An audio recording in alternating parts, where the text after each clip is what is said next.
की गई है 1500 बीसी से और 1000 बीसी तक। जो आपको बीसी वाले क्या होते हैं, वो क्या करते हैं, बैक में चलते हैं, घटते क्रम में चलते हैं। तो क्या होता है 1500 से कहा 1000 बीसी तक, इसकी बात होती है वैदिक काल की।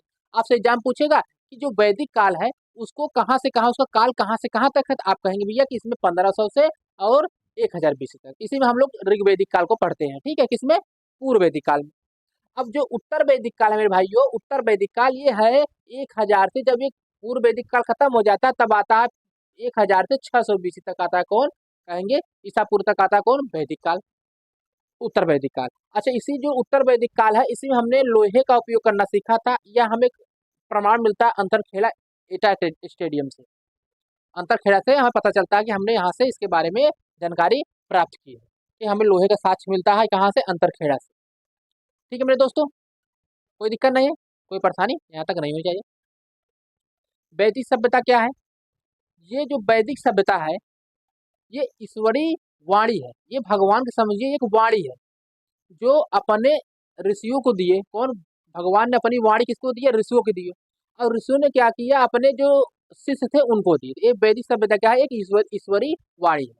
इसके क्या कहते हैं, संकलन करता जो वेद व्यास है, उनको लिखे नहीं है, उन इसके संकलन करता वेद व्यास जी है। मगर ये क्या है, वैदिक सभ्यता एक ईश्वरीय वाणी है जो ईश्वर ने अपने अपने ऋषियों को दिया, और ऋषियों ने क्या किया, अपने शिक्षकों को, यानी अपने जो छोटे कद के शिक्षक थे उनको दिया। तो क्या है वैदिक वैदिक सभ्यता, एक ईश्वरीय वाणी, जो ईश्वर से निकली हुई एक वाणी है। अपने जो जो उनके ऋषि थे, ऋषि बहुत यज्ञ किए तो ऋषियों को मिला। अब ऋषियों के बाद ऋषियों ने अपने शिष्यों को दिया, ये ईश्वरीय वाणी। और इसके संकलन करता वेद व्यास जी। तो जो जो वैदिक सभ्यता है दो पार्ट है, एक उत्तर वैदिक काल, एक पूर्व वैदिक काल। जो पूर्व वैदिक काल है 1500 से 1000 तक रहता है, और जो उत्तर वैदिक काल है वो 1000 से 600 तक रहता है। हम लोग पूर्व वैदिक काल में ऋग्वेदिक काल को पढ़ते हैं, और हम लोग जब इससे उत्तर वैदिक काल पढ़ेंगे तो यही पता चलता है कि लोहे का प्रयोग करना हमने कहाँ सीखा। ये लोग जान गए उत्तर वैदिक काल में लोहे का प्रयोग होना चालू हो गया था। अब ये हमें कहाँ से पता चलता है, अंतर जी खेड़ा से हमें पता चलता है कि यहाँ पे क्या होता है कि लोहे का प्रयोग यहाँ पे चालू हो गया था। ठीक है मेरे दोस्तों, कोई दिक्कत, कोई परेशानी नहीं होनी चाहिए। अच्छा, आगे चले हम लोग, आगे चलते हैं।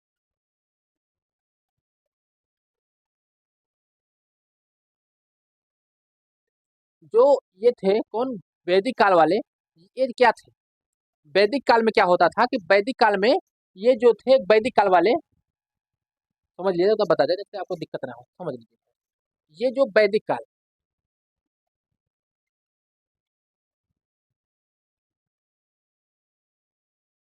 ये जो वैदिक काल वाले थे, वैदिक काल वाले जो लोग थे उनको समझिए उनके बारे में। ये जो वैदिक काल वाले लोग थे वो शाकाहारी और मांसाहारी दोनों थे, मतलब ये मांस भी खाते थे और भोजन भी करते थे, मतलब दोनों थे। तो कहेंगे वैदिक काल वाले लोग कैसे थे, दोनों थे, शाकाहारी और मांसाहारी दोनों थे मेरे दोस्तों। इनका जो सामान्य समानता मकान निर्माण था कोई उसमें वो नहीं था। इन्हीं में चार वर्ग होते थे, क्या चार वर्ग, एक विद्वान होते थे पुरोहित, एक योद्धा होते थे अपनी रक्षा के लिए, व्यापारी बिजनेस करने के लिए, और श्रमिक मेहनत करने के लिए, खेती बाड़ी करने के लिए, चार वर्ग। तो कहते हैं जो वैदिक सभ्यता में समानता मकान निर्माण थे, शाकाहारी मांसाहारी दोनों थे ये लोग। इनमें चार वर्ग था, विद्वान, योद्धा, व्यापारी, श्रमिक। तो कहते हैं जो वैदिक सभ्यता के लिए चार वर्ग था, क्या, विद्वान, योद्धा, व्यापारिक, श्रमिक। इनके खत्म होने का, पतन होने का कारण क्या था, तो बाढ़ आया था, जलवायु परिवर्तन के कारण ये लोग खत्म हो गए थे, मतलब पतन हो गया था। ठीक है, तो कहते हैं वैदिक वाले कैसे पतन कैसे हुआ, तो कहेंगे बाढ़ या जलवायु के कारण इनका पतन हुआ था। मापतौल इनका 16 का गुणा 16, जैसे हमारा अभी 100 ग्राम 50 ग्राम चलता था, इनका 16 ग्राम 32 ग्राम 64 ग्राम ऐसे चलता था। ठीक है, हड़प्पा लिपि से लगभग इनके जो अक्षर मिले हैं 400 अक्षर मिले, कहाँ, हड़प्पा लिपि से इसके 400 अक्षर मिले। मेरे दोस्तों बातें कुछ समझ में आई। अच्छा, एक बार समझ लीजिए हमने क्या बताया आपको। ये जो चीज़ आप पढ़ रहे हैं आपको बहुत हार्ड लगती थी, मगर आपको ऐसे तरीके से बताएंगे आप परेशान न होइए, क्वेश्चन आपको बना लेंगे। अगर नहीं समझ में आ रहा कोई बात नहीं, आप क्वेश्चन तो बना सकते हैं, उसका निश्चिंत रहिएगा। वैदिक सभ्यता, वैदिक सभ्यता का दो पार्टे हैं, पूर्व वैदिक काल, उत्तर वैदिक काल। और जो पूर्व वैदिक काल है उसका काल पूछा जाएगा तो कहेंगे भैया 1500 से 1000 ईसा पूर्व बीसी, ये काल इसका हो जाता है। और जो कहेंगे उत्तर वैदिक काल, कहेंगे भैया 1000 से 600 बीसी। कोई दिक्कत नहीं है। अब जो उत्तर वैदिक काल में लोहे का उपयोग करना सीख गए थे, ये हमें नतीजा कहाँ से मिलता है, अंतर्जी खेड़ा समझे, ये सारे बातें पता चलता है, ठीक है। अच्छा, फिर मैंने बताया आपको फिर मैंने आपको बताया कि जो ये थो जो वैदिक काल वाले लोग थे, शाकाहारी मांसाहारी दोनों थे। क्या थे मेरे दोस्तों, शाकाहारी मांसाहारी दोनों थे। समानता मकान निर्माण था, चार वर्ग थे, विद्वान जो पुरोहित थे, योद्धा, व्यापारी, श्रमिक। समानता पतन का कारण क्या था इनका, कहीं भैया जलवायु परिवर्तन हुआ था, इसी कारण समाप्त हो गए थे। मापतलों का गुणज कैसा था, 16, 32, 64, 108, ऐसे बातें इनका चलता था। हड़प्पा लिपि से 400 शब्द मिलते हैं, किसके भैया कहेंगे, वैदिक काल के। तो जो 400 शब्द मिलते हैं, तो पूछेगा कि हड़प्पा लिपि से किसके 400 शब्द मिलते हैं, वैदिक काल बताएंगे। मापतल का कैसा था, वैदिक काल वाले का मापतल कैसे कहेंगे, 16 का गुणक था। इनका मकान कैसे कहेंगे, समानता निर्माण था। पतन कारण क्या था, खत्म होने का कारण क्या था, कहेंगे बाढ़ आ गया था। चार वर्ग पुरोहित व्यापारी थे, समानता मकान निर्माण था, शाकाहारी मांसाहारी दोनों थे। अच्छा, थोड़ा सा क्वेश्चन समझेंगे थोड़ा सा आप लोग, जो क्वेश्चन पूछा गया था। अच्छा, इसे पढ़ लेंगे तब, ठीक है, पढ़ के आएंगे क्वेश्चन को तब करेंगे। लोहे का उपयोग कौन से वैदिक काल में हुआ था, आपको पता है, उत्तर वैदिक काल में, आपको पता कभी आ रहे हैं। उत्तर वैदिक काल में लोहे का उपयोग की जगह मिलता है, तो कहें कि अंतर्जी खेड़ा एटा से मिलता है। ये बातें क्वेश्चन आपको पूछे गए थे, क्वेश्चन आपको बतला दी, अभी की चली बातें हैं। लोहे का उपयोग कहाँ से वैदिक काल में हुआ था, कहेंगे उत्तर वैदिक काल में। उत्तर वैदिक काल में लोहे का उपयोग किस जगह से हमें मिलता है, तो कहेंगे ये अंतर्जी खेड़ा से मिलता है। अच्छा, अच्छा, आगे बातें चले, कोई दिक्कत नहीं, कोई इशू नहीं, कोई परेशानी नहीं होनी चाहिए। पहले समझिएगा कि जैसे कि आप लोग कमेंट करते हैं मेरे दोस्तों, तो कमेंट मुझे इसलिए नहीं दिख पाता क्योंकि जो एप्लीकेशन क्लास है ना, मैं यूट्यूब पे ट्रांसफर कर देता हूँ। तो अब जो जिसे मैं पढ़ा के गया, क्लास खत्म होने के बाद भी 24 घंटा आपको लाइव चलती रहती दिखती है, क्यों चलती दिखती है, हर बच्चे के पास पहुंच जाए और क्लास आपको मिल जाए, वरना डिलीट हो जाएगा यूट्यूब से। इसीलिए मैं इसे कंटिन्यू रख देता हूँ। कोई भी दिक्कत हो, आप कमेंट कर रहे हैं तो मेरा जो टेक्निकल टीम है बैठी है वहाँ पे आपको कमेंट में रिप्लाई कर देगी, ठीक है। आप गुस्सा नहीं होगा, मैं कमेंट नहीं पढ़ पा रहा हूँ, ठीक है, क्योंकि मुझे कमेंट आपका नहीं दिखता है। अच्छा, और दूसरी बात, जैसे कि आपका ये जो सीक्वेंस में सारी चीज़ चल रही है, आपको सीक्वेंस में लेते रहिए, आपको जल्द ही आपका जानते हैं क्या बोलते हैं, पॉलिटी और क्या कहते हैं, पॉलिटी का और रीजनिंग का, और आपका एक क्लास और जीके का स्टडी क्लास हम लगा देंगे, जिससे आपको पढ़ सकते हैं सारी चीज़ें, और उसके बारे में बात करेंगे, ठीक है। और जैसे कि आपको कोई दिक्कत हो तो व्हाट्सअप नंबर चल रहे हैं, उस पर आप हमें बात कर सकते हैं, कोई परेशानी क्लास तक होगी। और कोई भी दिक्कत हो तो आप टेलीग्राम चैनल ज्वाइन कर सकते हैं, वहाँ पे आपको पीडीएफ एडवांस हम दे दिए हैं, ठीक है। अच्छा, यहाँ तक बातें आपकी क्लियर हो जाती हैं। अच्छा, समझिए, तो आर्यों का आगमन, अब चलेंगे हम लोग आर्यों का आगमन। जो आर्य लोग हैं उनका आगमन हुआ, तो अब कहेंगे आर्य लोग कौन है गुरु, थोड़ा सा समझिएगा, थोड़ा सा टेक्निकल चीजें हैं, समझ लीजिएगा। आर्य जो लोग हैं, ये कहते हैं भैया ये खाना बदोश, खाने के लिए तलाश में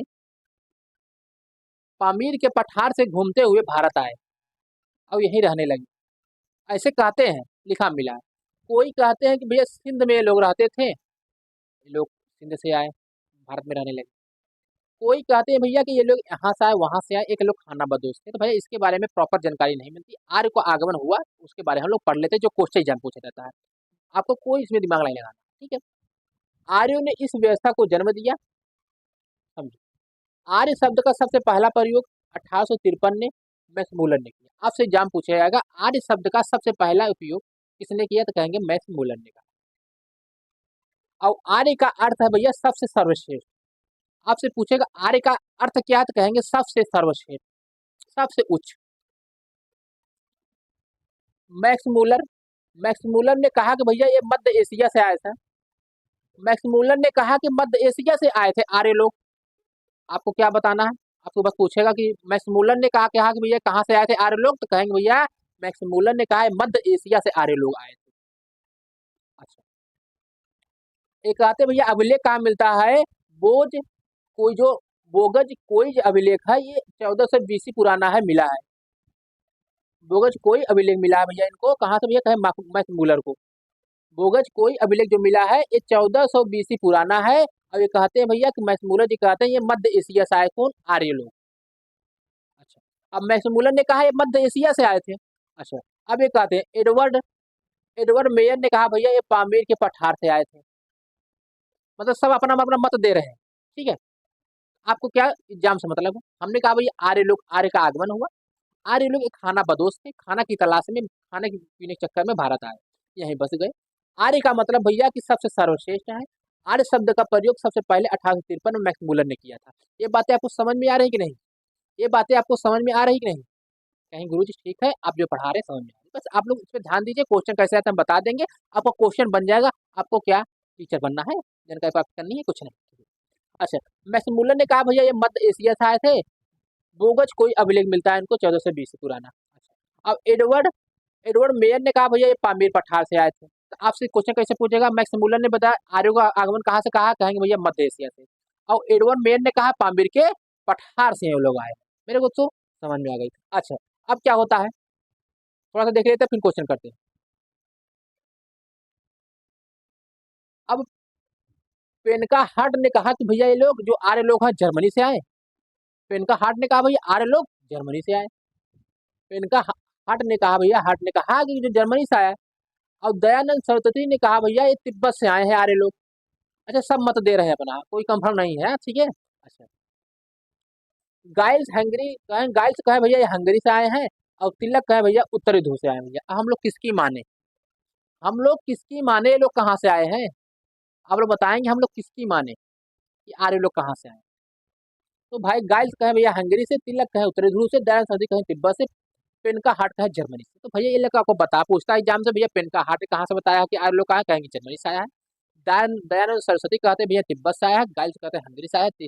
तिलक कहते हैं उत्तरी ध्रुव से आया है। ये बातें आपको ध्यान रखिए मेरे दोस्तों। अच्छा, क्वेश्चन कैसे पूछते हैं देखेंगे। तो